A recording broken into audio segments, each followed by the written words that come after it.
Hey, it's your boy Ng Gavin, back with another video. In this video, I want to talk about getting small quantities of products and then trying to differentiate it. You can differentiate it, but because you're getting small quantities, you're gonna find it hard. If you haven't watched my video on my first 30 days on Amazon, you want to watch that video because I think it's like 0.7 or 0.8. I talk about the moat, building a moat, right? You need to understand this, and a lot of people don't even understand what building a moat is. And basically that's building a moat around your product. So people are trying to get over the moat, your competitors are trying to get over the moat, take over your listing, but they can't because you built such a big moat. In other words, you've gone to the customization of the actual product, you've got your own mold, you may have just totally revamped the actual design, you've got your own professional photos, the product is totally new to the market. There's so many different things because you've built a huge moat around that product. Your competitors they're gonna try to get in, but they can't. The moat is too big. So that's what I talk about the moat. So watch that video. Now, with small volume, when you bring it into Australia, like I'm talking Amazon Australia, I'm not talking about Amazon USA, totally different market. The sales volume is not on Australia, not on Australia right now. All right, there's only like 28 million people coming on Amazon Australia per month, right? They probably get that in a day in the US. So the sales volume is not there. So you can't just get 500 pieces, bring it into Amazon Australia and try to sell all those. You don't have the sales volume. Now, in Amazon USA, yeah, you can do that, no problem, but you can't do it on Amazon Australia. And secondly, Amazon Australia won't give you the space. Amazon USA, when you bring in products, it's unlimited space. Amazon Australia, because they've only got 2 warehouses in Sydney and Melbourne. There's only 2 warehouses. So they have limited space. They only give you 300 standard units and 100 oversized units. So you can't even if you wanted to, you can order the 500, but then you're gonna have to put the rest of the 200 somewhere, right? Either in a 3PL warehouse or at home, in your basement, whatever. So that's why I personally do small volume first. Do small volume and then, upgrade, get like, your next one will be like 50 and then 100 pieces and then 300. As you build up your sales velocity and your sales volume, Amazon Australia will give you more space because now that product is not a risk, right? Your account is not such a risk because you've got the sales volume. They can see that you're moving product and they're like, okay, now that you're moving product, we can see your products that are selling, well, we're gonna give you more space, right? They're just protecting the risk, all right? So your option, and that's what I personally do, is small volume. So the amount of money on Amazon you can make is still like 7 figures, all right? But you can't do it with just like 2 or 3 products that you can do it with Amazon USA. You have to do it with possibly 50 to 100 products, right? So the sales are still there, but they're just not there with the narrow type of 1 or 2, 3 products, okay? So that's why you do multiple products, you get small volume and you bring them in and then you test them. So how do you differentiate small volume when you're just getting some to test? And then if it's successful, like, you might get like, I don't know, your first will be like 10 pieces, right? Then you bring them into Amazon Australia and then it's like they sell. Then you're like, oh, okay, they sold. Wow, okay. Now my next thing is not to go to like 100, go to like 50. And then if that sells, then go to like 150 or 200, right? Don't go big volume. Just keep on upgrading and then just do that multiple times. So let's head over to my computer and I'll talk about the ways that you can differentiate small volume. Again, keep it in mind, the moat, the bigger the moat, the better. Your competitors aren't gonna get over into the moat. It's gonna cost you more money though to build a bigger moat. And small volume, you're not going to be able to build a bigger moat. Okay, that's just the reality of it. But there is some things that you can do, which I'll talk about in a second. So let's head over to my computer and let's get into it.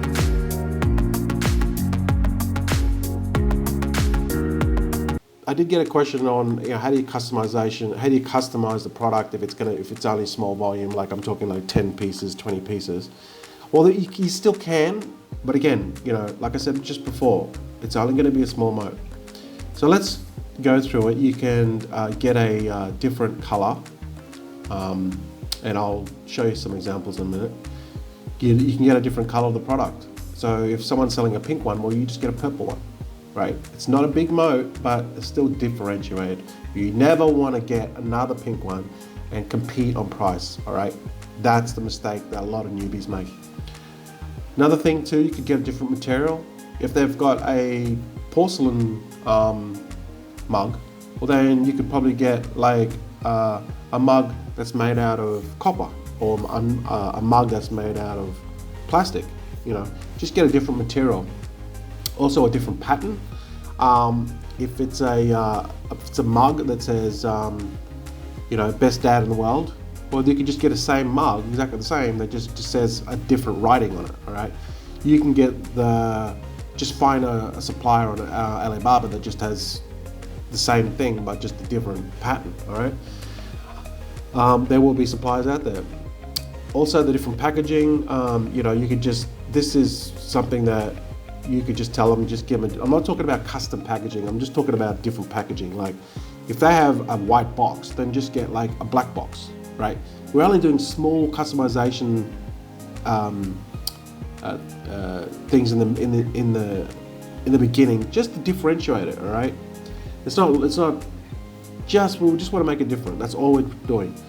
Another thing too is labeling. So what I mean by different labeling, I mean like, you could just get like a sticker or something, right? You could just get them to make up a sticker. It might cost like 50 cents extra. But you could just put a sticker on the actual box. That's what I mean. It's low cost. I mean, you mightn't really have to worry about this if you don't want to, but again, if you want to make it custom, just get them to make like a little run of stickers, and then they can just put it on the box, right? I wouldn't really bother about it, but it is an option. Another thing too is get your own images. So here's a little trick. When you get your images, just ask the factory to do it, because I had 2 products that I brought in, and I just said to the factory, hey, can you take professional images of these? And they actually did. So they made them like 1500 by 1500, and they came out really, really well. And for me to get these done, they would have probably cost me like $200 or $300. So just ask the factory, hey, can you take some images of this? Sometimes they have a person that has a camera, like a SLR or something in the factory, that will take the images for you. And the reason why we have our own images is just to differentiate it. So just basically tell them, get the box or get the item and put it on a white background, or just like a white wall or something white, right? And then just take a photo of it of different angles. Don't really worry about the lifestyle images. Just get the product taken really high definition, like 1500 by 1500 pixels. And then later on, you can just go on Fiverr and get the white background. If it's like a wall or something, get it all removed from the background. Just put a white background on the back. Just get someone on Fiverr to do it. Cost you nothing, like $5. And then you've got your own like custom images. All right. Now, so these are like some small customization things that you can do on small volume. Again, you're not building a very big moat, but you're making it different. At least you're making it different. And if the product sells, then you move on to the bigger customization features when you order the bigger volume. Like, get your own custom packaging. You can even just get custom thank you notes and inserts, right? Get them printed up, labeled up, and put them inside the product. You can even go further with the put your own logo on the side, get custom where you get the graphic design put on the packaging, and then you just spend some more money like to make it like yours, all right? But on the small volume, initially, we don't bother about it. We just maybe get a different color, maybe find different material, maybe find a different pattern, and then you're good to go. So let's get into quickly get some examples so I can show you. So we just go to Amazon Australia. I will just have a look around here. Let's just go to bestsellers. And I'll just show you, let's see, let's go to home and kitchen, like that's always a good one. Kitchen and tools and gadgets. So for example, this one here, how would you, if you wanted to get into this product, even though I highly don't recommend you do because it's highly competitive, but if you wanted to, all you would do is just like get the main keyword, so it'd be digital meat phenomena, and then just find it, then look and have a look at all the different thermometer, can't even say it, and then you could just how to customize it. Well, then you just obviously just get like a different color, so get like a blue one or a yellow one, right? Then another thing you could do is, like we said before, you could bundle it as well. That's another thing you could do. So you could just get like what have I got here? Scroll down. Let's have a look. So see how these guys here, they've bundled it. They put like 2 different types of thermometers together. So that way you don't have to you're not customizing anything here. I mean, you're not differentiating the product. All you're doing is putting it with another product, and you're making the listing differentiated, okay? So that's what I would do, even though I would never get into this market. It's too competitive, and the margins are small.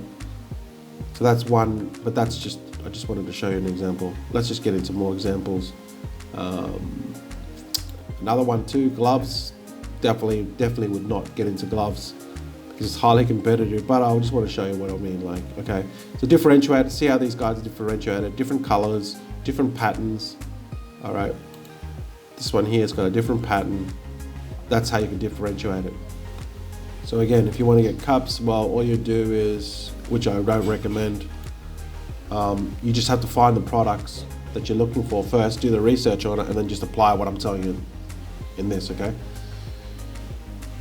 So, for example, if you want to do this one, if you want to do coffee mugs, coffee cups, how you would do this is, first of all, you'd go like, have a look at all the competitors. You could bundle this as well. Maybe you could do like a his and her. So coffee mugs, Mr. and Mrs. That's always popular. You always see Mr. and Mrs. and a lot of different coffee mugs. So for example, Mr. and Mrs. Then you could just get like a coffee mug that is like this, and then just go on Alibaba and just find one that's different. That's all you do.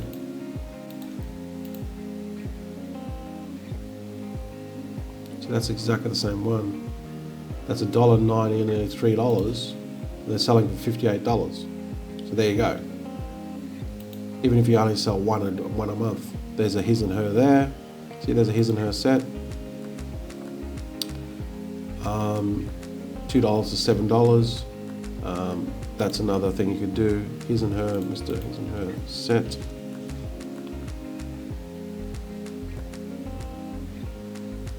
There's already some there, so there's his and her set there, his and her set there. So what you do is you don't go out and buy the exact one, all right? That would be stupid. What you do is you get it and just try to find one that's different, okay?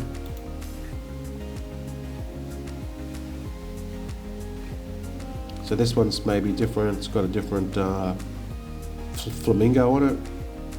See, Mr. and Mrs. got a different flamingo. That's nice.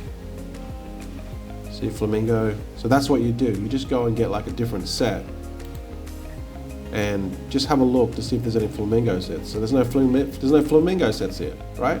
So can you see what I mean? You just go and get a flamingo set, or you can just keep on searching and searching and searching, just find something that's different. Then you would get this, bring this into Amazon Australia, then that's what you would do, right? So immediately it's different to everyone else. And you're not competing on price. And if people want to buy this one, then you're the only person that's going to sell them. Hang on a second, let's just type in flamingo. Flamingo.